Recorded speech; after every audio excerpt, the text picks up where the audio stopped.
Hi everyone, welcome here again in Harbor Pilot Sports Center. So, one of the tallest guy na nakita ko na player dito sa Harbor Pilot. Ang tangkad niya kayo, guys. So, ilang taon ka na ba?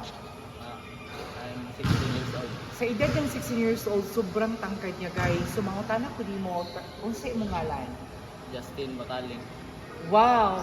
Bakaling yung last name niya, guys. So, a lot of Bakaling here in Orqueta City, especially from Aluran. So, marag ka mag-anak lang ni.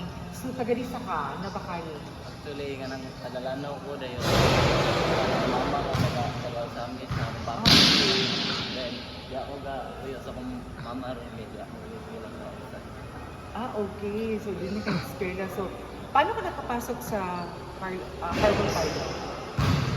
Kanang bali, nailiga nga, ni-submit ang harbor. Submit ko lang ang team na sa Asler din. Na-scout ko sa harbor. Okay. Sige, may girlfriend ka ba? Na You have a girlfriend. So, saan ka ngayon? sa Miss. Okay. Say hi to everyone and thank you kung sino sa salamatan and shout out. Shout out sa kong pamilya sa Miss din. Salamat po doon ni Sir Buting kaya pagkamayo na mo og kaya natabang sa mga. Salamat sir.